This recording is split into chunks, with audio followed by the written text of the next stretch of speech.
My name is Dr. Michael Walker-Jones. I am the Executive Director of the Louisiana Association of Educators.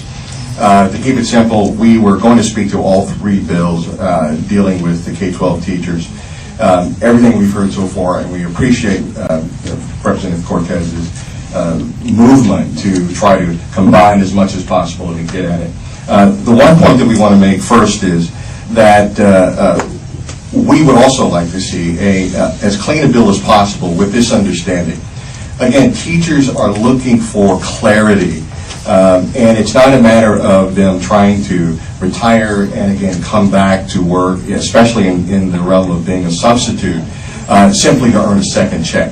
Many of them want to give back, and many of them still have what it takes, but they have decided, I don't want to do this full time, but when my community needs me and they call, I'll answer that call. However, there's one unintended consequence that I think we ought to at least take into mind before we complete our efforts on this bill. When you look at a percentage in terms of a teacher's retirement benefit, then what you're going to have is that over time, as the substitute pay increases, you're going to have a decrease in the number of days that person then will be able then to apply or be able to substitute within their community. And it's going to happen naturally, because as that dollar amount increases, your retirement benefit in more than likely is not going to increase as quickly, because the second issue that we want to make is that what the school districts are looking for is quality with regard to who goes into it as a substitute. So when the school district is looking for the most, not only the most qualified, but the highest quality they can get in terms of a substitute, which is a benefit both to the community and to the school and to the students, then how are you going to do that when you have your pool, which is going to be diminishing? We would suggest that possibly, as happens in some other states, you may want to look at just a set number of days, which then gets into easiness of reporting, because then once you reach that number of days, then those other penalties start to kick in dollar for dollar. Or at that particular point, you can also have some clarity on the part of the teacher who has retired that I only have X number of days, so when I reach that or as I approach that, I know I have to make a decision in terms of what I'm going to do. Those are the two main points that we wanted to make, and again, we applaud Representative Cortez for his efforts.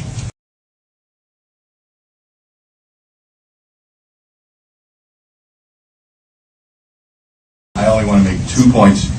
One of them is related to actually HB 150 and its relationship to here. It's something that Ms. Barrios just mentioned, and that is that one of the benefits, I think, of Representative Hoffman, I just elevated him.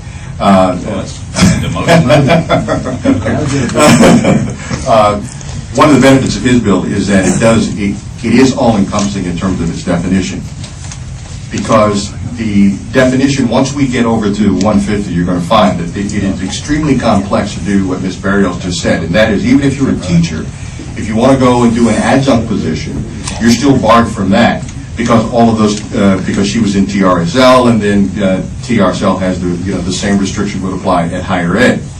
So his bill does give at least the opportunity for her to then go back, or any other person who's in that situation, to go back to higher ed and be able then to, as she said, supplement her income. The other distinctive difference is, and I'll make this point again, all due respect to Representative Cortez, the percentage gives you a declining, over time, a declining amount of time that you then will be able then to supplement your income. There's no way around it.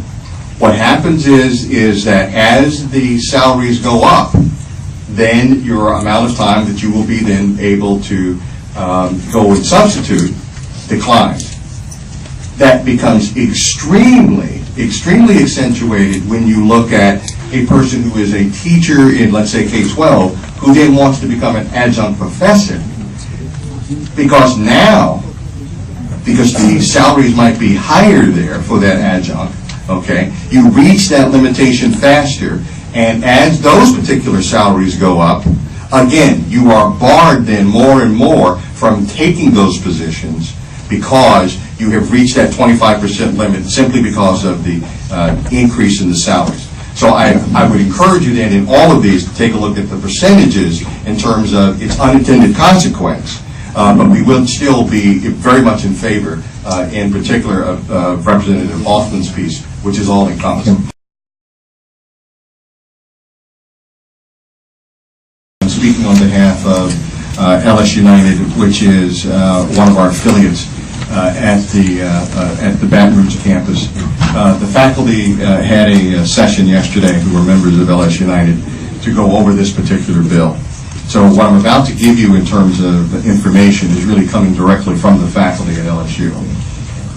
They are concerned basically now, as the bill has been amended, with only two parts. The one part, again, is the same component that we have a concern for the K-12 teachers, which is the 25%. Unfortunately, when you look at adjunct faculty salaries, they are not necessarily consistent across all of the colleges, and in some cases they are, they would be potentially one course could give you the 25% of a person's retirement in some of the areas. The other problem there, again, will be over time, you end up with the same phenomena that you end up with in K-12. And that is, if it's only 25% of my benefit, then over time, then that will start to decline, and then I will be locked out as the salaries, even as some of them may maintain or go up, because, again, my benefit will not necessarily go up as fast in some instances as the fees that I might receive or the monies that I might receive for teaching that particular course or doing that particular piece of research. The other question that we have is, and concern, is the one of the definition of adjunct professors. Here, the professors have said that they would be very happy to help in terms of the nomenclature, because when you start to add as the definition of adjunct professor, it becomes unclear what you mean by adjunct professor who's a professor, or adjunct professor who is an assistant professor.